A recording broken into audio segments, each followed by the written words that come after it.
I surmised in one of my episodes on this show that something was wrong at Liverpool, although I was not certain about the level and the nature of the crisis, where it was coming from, and who was involved, until Salah's recent interview, which was very explosive, and it is what everybody's talking about at the moment. So I was right about the crisis at Liverpool, and this is just a confirmation that the off-field crisis has affected Liverpool's performances this season to a point where they are now fighting to qualify even, or to be in the top 6, if I can put it that way, because the crisis is so deep, and there are a lot of views about these things that is emanating now from Liverpool, from Salah's interview. But before we go into my views, what I think the issues are, and who I think should be blamed for whatever it is that is happening at Liverpool, let's listen to what Salah has to say about his relationship with the management, and in particular the coach. Let's listen to him. Very disappointed. I'm very, very disappointed, to be fair. I have done so much for this club. Everybody can see that during the years, and especially last season. Sitting on the bench, I don't know why. Seems like the club is throwing me under the bus. That's how I feel it.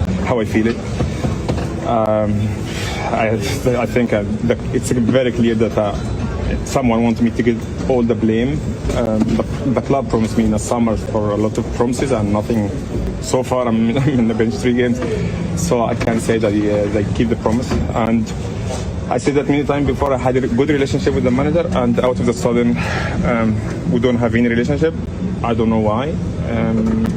It seems to me, how I see it, it's someone doesn't want me in the club. It's not acceptable for me, to be fair. Like, I don't know why that's happening always to me. Like, I don't get it. I don't think I'm the problem. I have done so much for this club. There are so many things that he said in that interview that one would agree with and also not agree with. The fact that he has done so much for Liverpool, true, he is a legend of the club. He has done so much, broken a lot of records, won 2 Premier League trophies, Champions League, UEFA Super Cup, UEFA Intercontinental Cup, won the best player in the Premier League. He won the highest goal scorer so many times for Liverpool. He just broke a lot of records in terms of goal scoring, trophies and all that. He is a legend of the club. He cannot take that away from Salah. The promises that were promised to him by the Liverpool management, which he spoke about, that are not being kept today, are for some reasons that he is not aware of. Is a relationship with the coach that has broken down, and we don't know. According to him, also, he had no idea of what the issues are, and also the reason why he is not being played. These are all valid points. You can agree with him. A player of Salah's level, to the point where, and what he has achieved for the club, you cannot take that away from him. If at all there is anything that he is doing or is coming from him that the club or the management is not happy with, I think for me the appropriate thing to do would have been to communicate that with him. As a player who has given so much to Liverpool and has won a lot for Liverpool also, and this is just one-sided. So I'm going to be careful with my views about this, because we only hear now from what Salah has to say about the Liverpool as a team, and also the coach, and why his relationship is not working anymore with the coach. Because according to the interview, you can hear for yourself, he said that they had an amazing relationship. However, there's no relationship anymore, and he feels like he has been thrown under the bus by the club, You know, he was being thrown under the bus. It's almost like he's now being blamed for everything that is happening at Liverpool. This is what I personally inferred from his interview and communication with the media. It feels like the performances, I mean, coming from soccer analysts here and there, coming from the ex-Liverpool players who are also blaming him, and in particular this guy called Carragher. Carragher, for one, I don't regard anything he says, because it seems to me like he's just a bitter person. He's this person who is always bitter about everybody except himself. You know, he wasn't a great of a player. I'm sorry to say that, but that is just the truth. He was not a great player, but he have these strong views about players, and he's always criticizing players. And I understand it comes with the job of analyzing soccer, that you have to criticize people and also become controversial in order for people to listen to you. But if you are to criticize somebody like Salah, number one, this guy achieved a lot of things for this club that in your entire career you did not. He brought back the English Premier League to Liverpool for the first time in a long time. You know, in the process of winning Champions League, won virtually everything for Liverpool. And he deserved that respect. It's on that premise that I think that Salah is right in voicing out his views. Now, I also disagree with Salah. For me, the timing is wrong.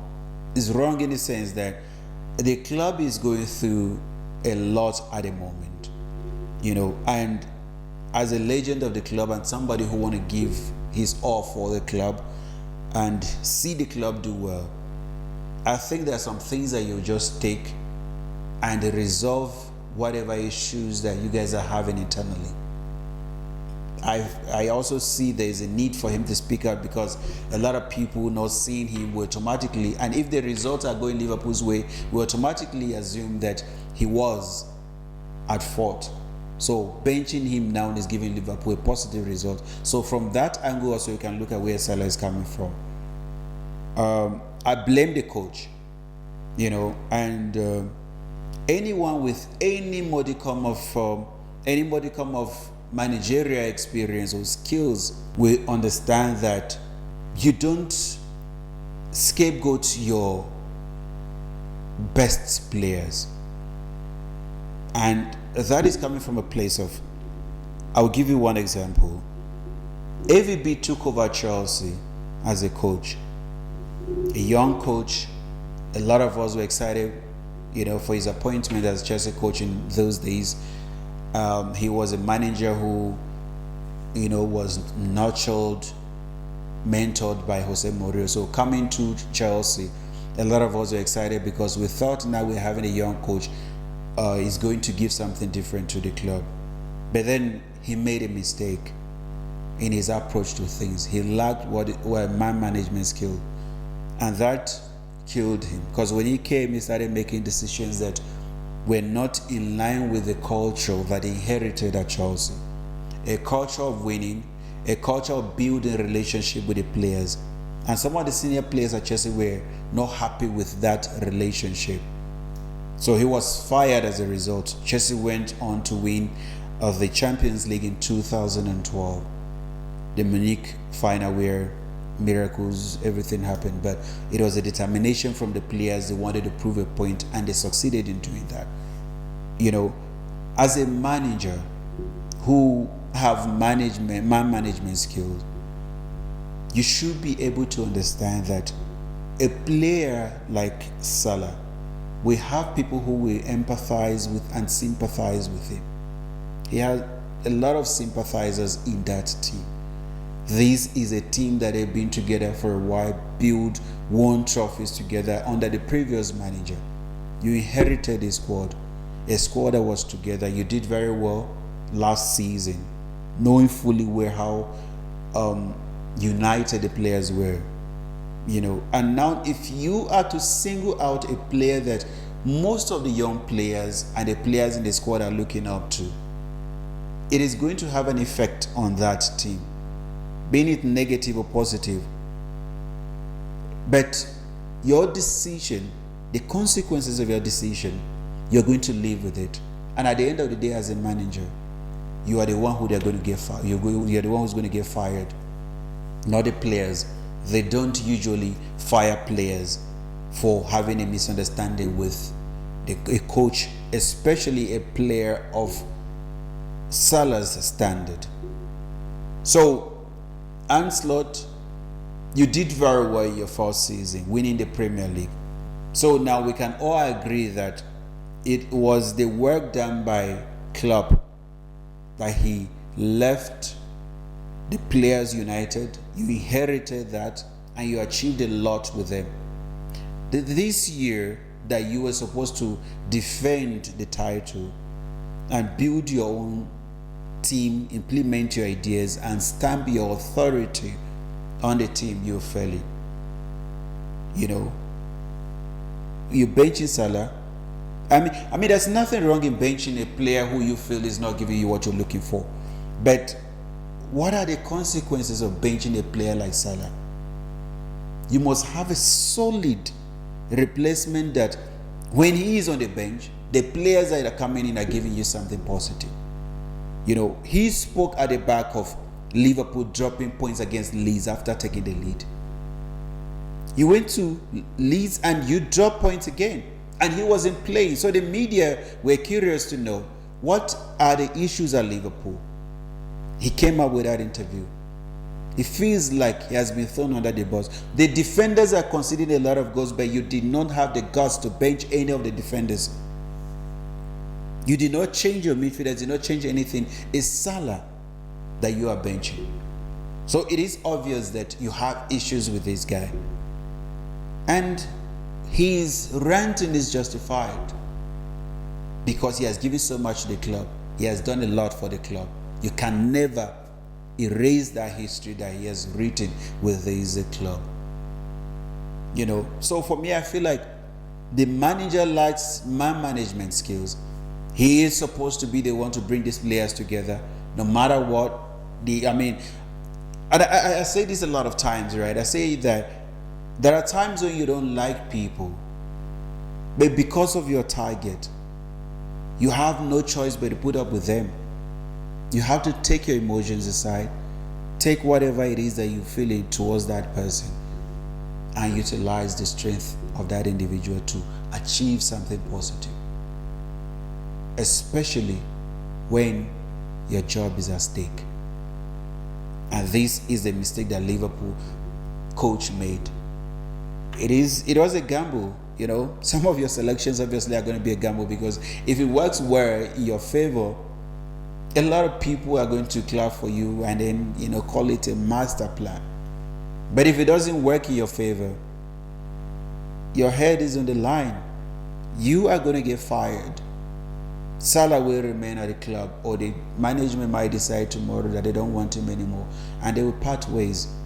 But it is going to affect you.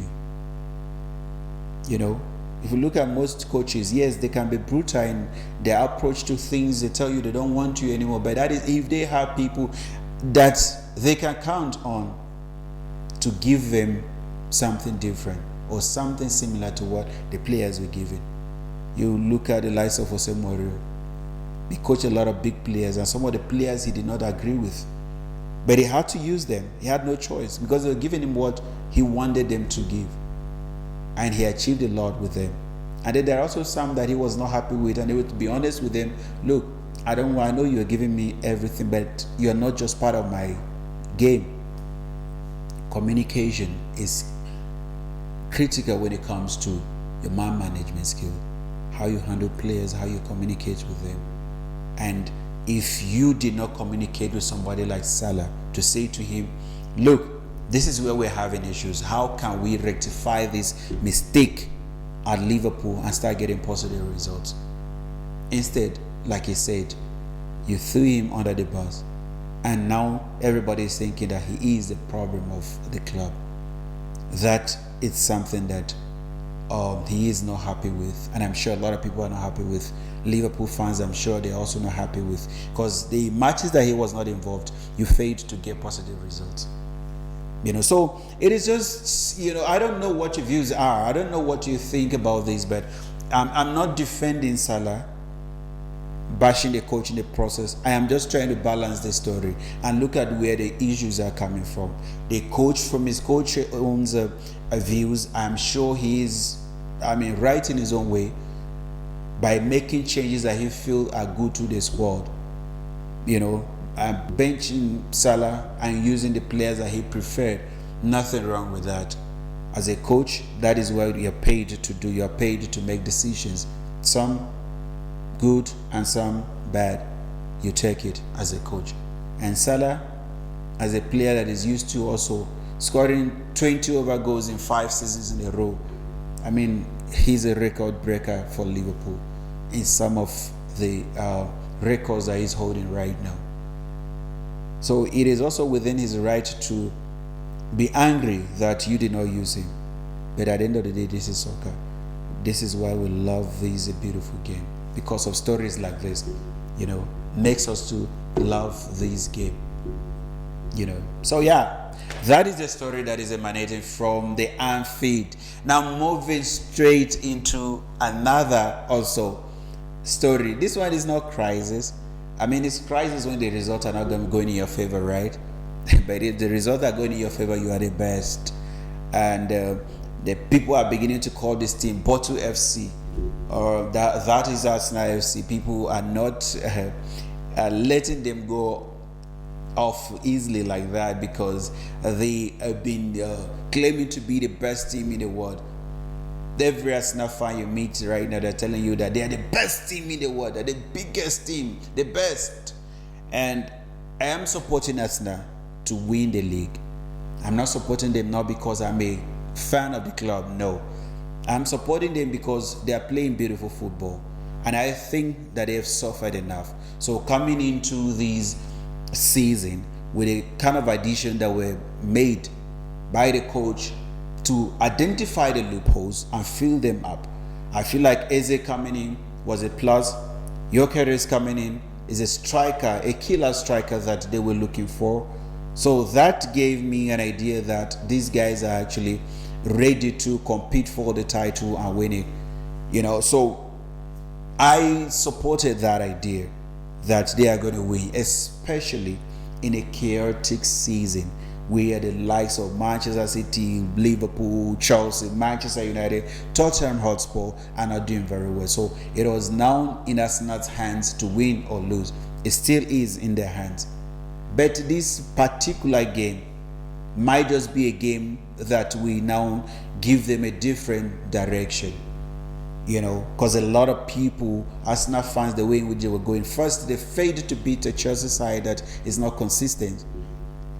And they failed now to beat Aston Villa. They lost to Aston Villa. This was actually a test that majority of us were looking forward to. If you want to win the English Premier League, you must start winning big teams like this. Teams that are very stubborn to break. Teams like Aston Villa. And somebody said somewhere that Unai Emery, the Aston Villa coach, his hatred towards Arsenal is so deep to a point where he did not forgive them for firing him when he was their coach. So anytime he sees Arsenal, he makes sure they don't. If there's anything they want to win, I can guarantee you that, and this coach is standing on the opposite of Arsenal, he is going to win it. And that is what he did with Aston Villa side. It was a very interesting game. It was a game that we're looking forward to see. Can Arsenal actually stamp their authority and say to the rest of us that they are indeed ready to win the league? They failed once again. And people are beginning to say, Arsenal are going to capitulate again. Or they are going to this is just a setback, a little setback, they're going to bounce from it. But you look at who is following you. And I was saying this to a friend that my concern now is that the people who are following Arsenal, for me, that is what I have issues with.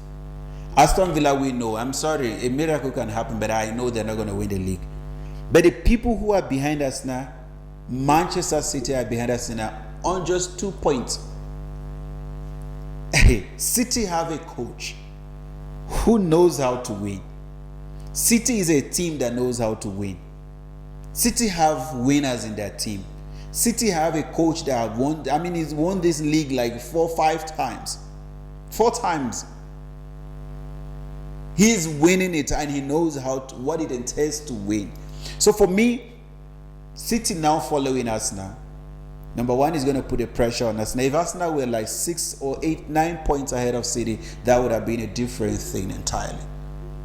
But they are now only 2 points ahead of Manchester City.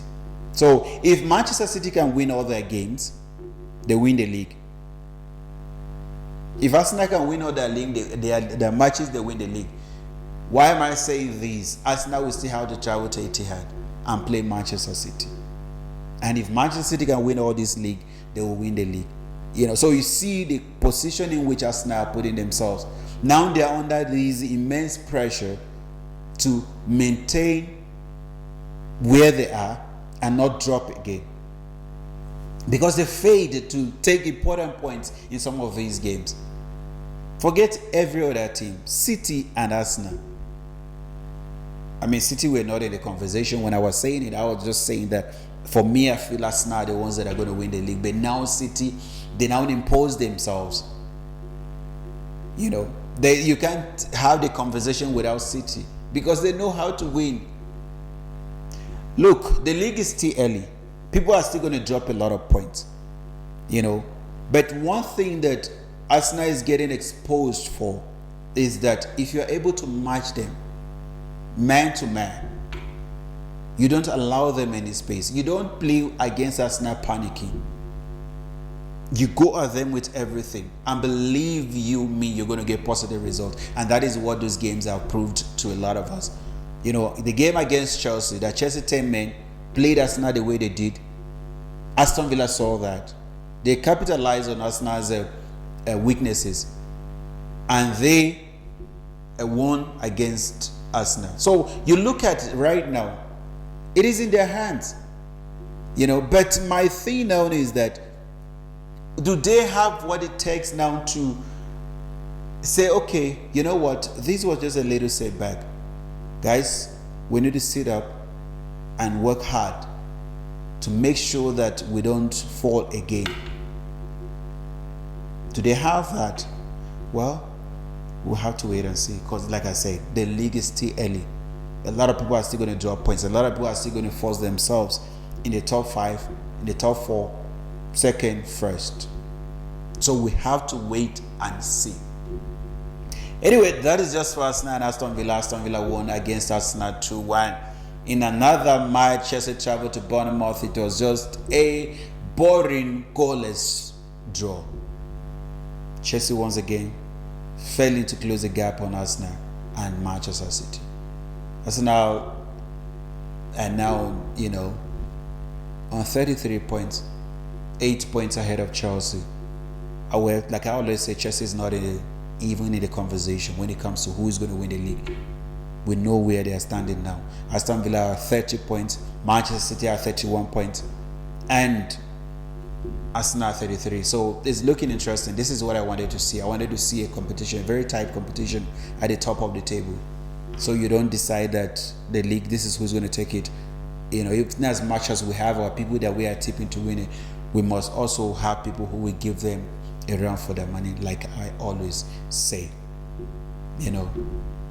All right, Manchester City at home against Sunderland. It was also a game that a lot of us were looking forward to see. Sunderland in recent times have been very stubborn to break. They drew against Arsenal. They beat Chelsea. And going into this game, we're looking to see if Manchester City indeed are back to challenging for the title. However, they proved to us that yes, they are indeed back to challenge for the title, and they are making a statement. You cannot just write them off yet.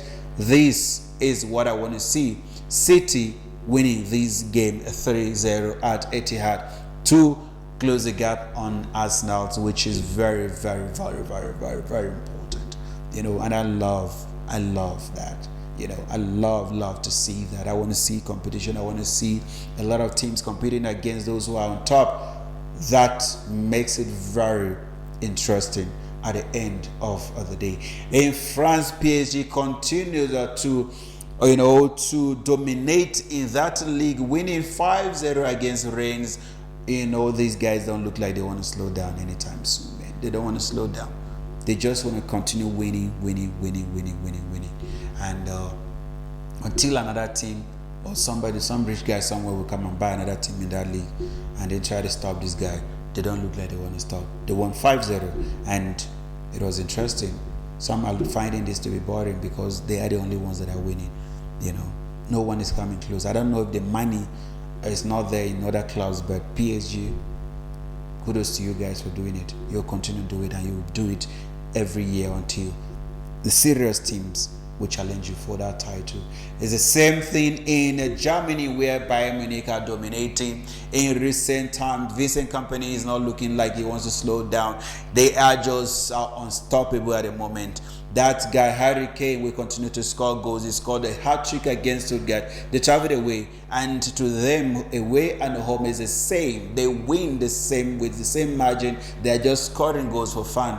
They beat Stuttgart 5-0. Harry Kane scored 3 goals. Yes, this guy, the best decision for him was to move from Tottenham Hotspur to Germany, now winning trophies and also scoring goals. It's something that we all wished for this guy at this stage of his career, and he's doing that with Bayern Munich. In Italy, things are heating up. I can't tell you how many times we've seen different people on top of the table in Italy, and this is what I want to see. I want to see it. I've said it. I want to see this. Let us see competition. Let us see people competing against each other. Let us see people winning matches. Let us see people making their presence known. And that is what is happening. Roma failed once again to capitalize on the fact that other teams, they did not get positive results in order for them to step up. They lost against Cagliari 1-0. While Napoli played against Juventus, and it was Antonio Conte's people team that were victorious. They won 2-1 against the Juventus to take themselves to the top of the league. Top of the league in Serie A. Why Inter Milan at home against Como Fabregas? Como Fabregas, they could not keep up with what is coming from Inter Milan, as the Inter Milan, their team were too powerful for Como. They won the game 4-0. Interesting stuff happening there in Italian football. In Spain, Barcelona will continue to dominate as Real Madrid are failing to live up to expectation. Barcelona traveled to Betis, and it was Barcelona who were victorious, winning 5-3 against the Betis side, while Real Madrid at home, they lost to Celta Vigo 2-0. This is an indication that Barcelona are taking the league this season. Remember, in Spain, once you're on top of the league and you're winning like this, chances of stopping you are very slim. And that is what Barcelona is doing. It seems they want to win the league, while Real Madrid continue to fail with their rich squad. All right, ladies and gentlemen, we've come to the end of these soccer highlights with myself, Emi Akura. I'll be coming your way again with a lot of soccer stories. Anything that is happening in the world of soccer, leave it to me. It is my responsibility to make sure that you do not miss a thing on this channel. Until I come your way again, as always, stay blessed.